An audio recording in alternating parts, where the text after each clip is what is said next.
welcome to Nevermind the Buzzcocks. If you're watching on BBC Two, hello. And if you're watching on Dave Plus One in the year 2020,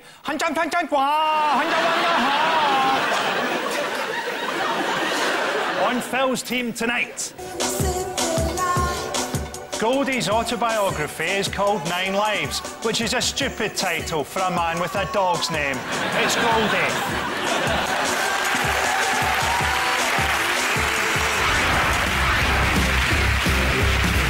He's a comedian who's been on kids' TV, sings in a choir, and looks like that. The fact he's not a child molester once lost me 100 quid. It's Miles Jupp. And on Noel's team. Dr. Jekyll and Mr. Hyde saw a chick walking. I only found out backstage that Professor Green isn't a real professor. It's almost as embarrassing as the time I let Dr. Fox put his finger up my arse. I knew, really. It's Professor Green! Everybody turned to see. I tried to rap, tripped up and hurt.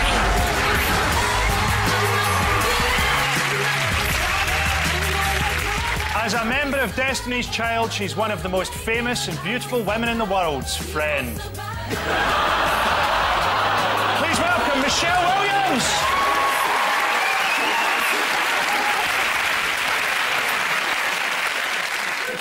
What did I sign up for? That's as harsh as it gets. That's as bad as it gets. It'll be fine.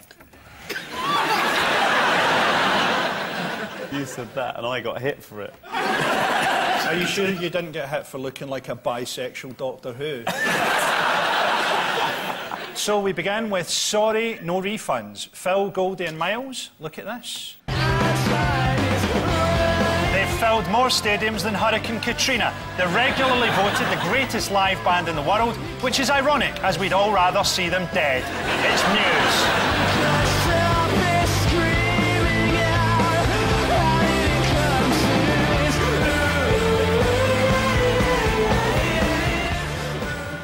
That was Muse with Time Is Running Out, but why did Muse cancel a whole day of press in 2007 in New York? Was it because A, they were convinced that a giant asteroid was heading their way?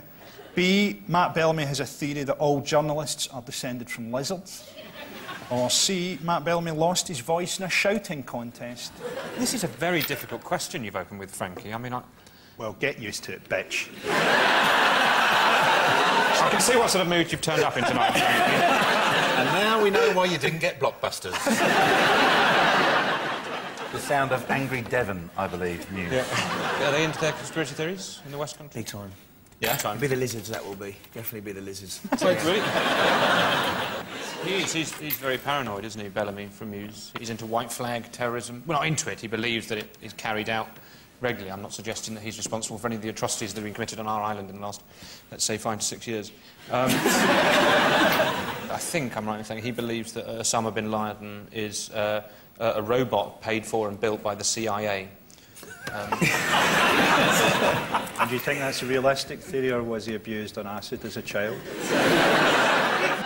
Having not really heard Muse before and knowing how big they were, they're surprisingly rubbish. Like, not at all good. He also won Sexiest Man of the Year award. He looks like a hedgehog. I mean, don't get me wrong, I've got off with some hedgehogs before, but... I can't believe I said that on live. What would be the benefit of saying you've got off with a hedgehog? Unless you're trying to get on Springwatch. Springwatch Nights, perhaps. So, they thought a meteorite was heading for... Well, did they or didn't they, pal? That is the nature of the multiple choice question I have posed you. I know you tried to trick me into giving you the answer in a very foolish way there, but I'm not falling for it. OK. It would have to be the meteorite, wouldn't it? Yeah, yeah. Is that your answer? Well, you're the captain, isn't that the word? Yes, Captain. I'm happy to go This with the isn't hierarchy. the army, it's a pop quiz. So, meteorite. You're right. It was that he thought that an asteroid... The answer is A. Singer Matt Bellamy was convinced that New York was about to be hit by a giant asteroid. In 2006, Muse had their equipment wrecked by a hurricane minutes before the coincidentally named Hurricane Festival in Germany. We can only wish them all the best at next year's World AIDS Day gig.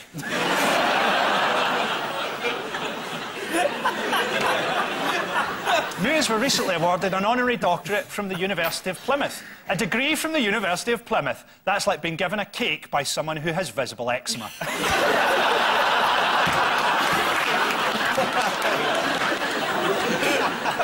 Noel, Professor Green and Michelle, have a look at this.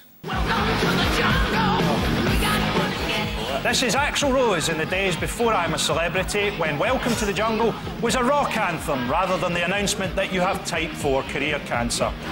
This is from the brief period when Guns N' Roses were popular before Nirvana came along and made them look like gay pirates.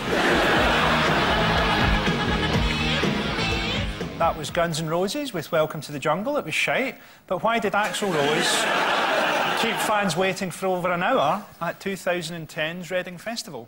Was it because A, he was watching QPR thrash the home team 3-0 at the nearby Madejski Stadium? B, his crew failed to wake him up from his afternoon nap? Or C, he'd hit himself in the leg with a ninja Death Star? Look at Axl, he looks a bit worse than that now. He looks a lot worse. The Botox hasn't gone well. He's like a stunt double for Mickey Rourke's arse, basically. When I was little, I went to a party. My auntie and uncle had a sort of cool hair salon in Canada. I went to a party and Slash was there. And I was like about 6 or something, and I just followed him around the party going, "What's that tattoo? Why is your hair so big? Why are you wearing a top hat?" And in the end, he got so annoyed with me, he just sort of stuffed me into his afro. I lived in there for about 10 years. He had head lice, and I used to sort of saddle them up and sort of look for his crown. I miss those days. I just thought I'd put some whimsy in before Frankie does another age joke. Thanks, here we go. Professor Green, you came to prominence through rap battles, am I right? Man After My Own Heart? Here we go. Is this where the rapping becomes a part No, of the evening? no, I've got a theory, right? You got stabbed last year, right? Yeah. What happened? He was a muppet. I have a theory that he stabbed you because you sound like a character in Cluedo. Was it Colonel Mustard? Look, that was funny. Are you drawing a line? No, I was just letting you know. Don't draw a line in words when you could No. rap about it.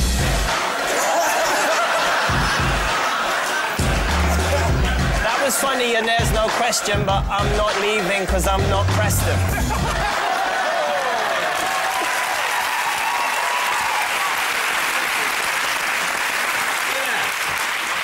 You just got a gig, haven't you, with N-Dubs? You supporting N-Dubs? Yeah, well, we're touring together next April. Yeah, we're doing an arena tour together. Oh, sweet. You and Dappy? Yep. Do you know Dappy? I do know Dappy. Now, he seems like a muppet. It's not very nice. I'm not a very nice man. No. Glad I could clear that up for you. To be fair. No That's comment. not true. I think you are a nice man. Well, watch this.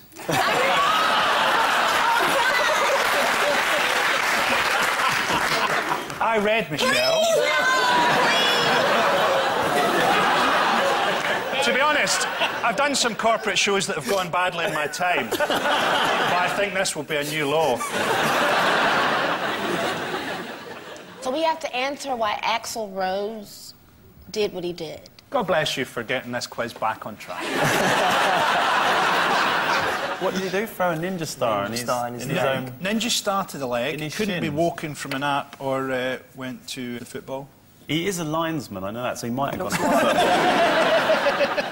I'm going with C. Really? On Yeah. your own, Death maybe, Star. though. The Death Star, you think? Do you know any ninjas? No. Not the way that you're talking to me, it's the way that a sort of children's TV presenter talks to their sort of glove puppet sidekick. It's got to be C, it's obvious. See, he hit himself with the Ninja Death Star. I'm afraid it's not. He couldn't be woken up from his nap. Really? To be honest, I found that the least surprising thing that got said there, but there we go. The answer is B. His crew were under strict instructions not to wake him under any circumstances, and so failed to wake him up from his afternoon nap. Guns N' Roses fans were deeply disappointed. Luckily, though, they were all morons that I'd leave inside a burning house to save a pig.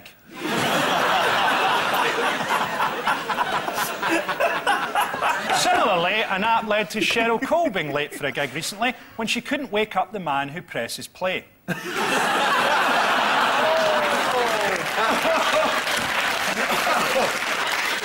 Or the black woman who was supposed to clean her dressing room but had mysteriously been knocked unconscious. Next up, it's the intros round. Phil and Goldie, here are yours for Miles. Yes. Good luck, gentlemen. This is a hostage note about the child you have in your basement. I should warn you that Miles's knowledge of popular music generally revolves around him beating on his wall with a shooting stick when someone's playing something too loudly next door. This will be difficult, but I'm very happy to give it a good go, gents. So you fire away. Right. Can we change this round to clay pigeon shooting? Like Goldie hasn't got a shotgun somewhere on him right now. I think that you both go shooting on estates for different reasons. Pull. There we go. There we go. 1, 2. Bada-bom, bom, bom, bom. Musket hounds are always ready. Bada-bom, bom, bom, bom. Bom. Bada-bom, bom, bom, bom. OK, yeah. To give you a hint, Miles, it sounds fuck all like that. Right, is it, I mean, am I allowed any sort of clues at all, other than that, if that counts as a clue? I mean, that was extraordinary. We know it already. You know, just really? to put the pressure on. I'll be honest, that doesn't put any pressure on me. Just not bothered. Would getting a swerve on give you any clue? No, it would send me in absolutely the other direction. Getting a swerve on, OK, I mean, it'll be some sort of cool dance thing, will it? You're getting there! I mean, Eliza, where are my slippers? I mean, it's probably, you know, SL2 or Adamski. Kadja. No, Lonnie Donegan. I'm throwing it over. Is it De La Soul? Yeah. Me, Myself and I? It is indeed. Me, Myself and I, and this is how it should sound.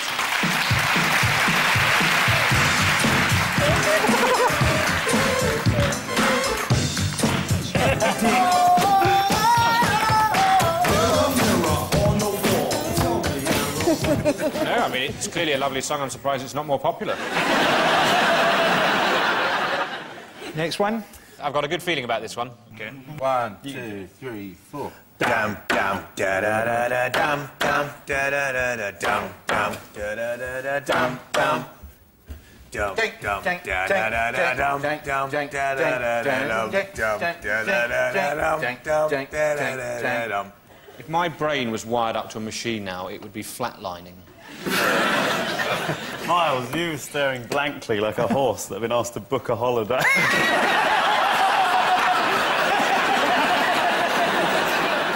Any ideas? Was it, I'm going to put you out of your misery. It was the Arctic Monkeys' Fluorescent Adolescent. It sounds like this.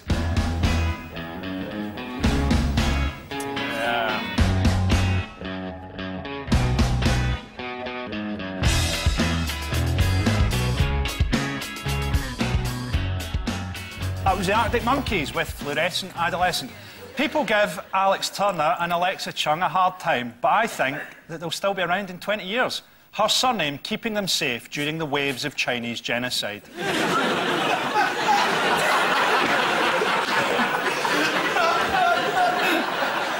We also heard Me, Myself and I by De La Soul. De La Soul had a huge hit with 3 is the magic number. Incidentally, it's also the theme tune for the National Fingering Association.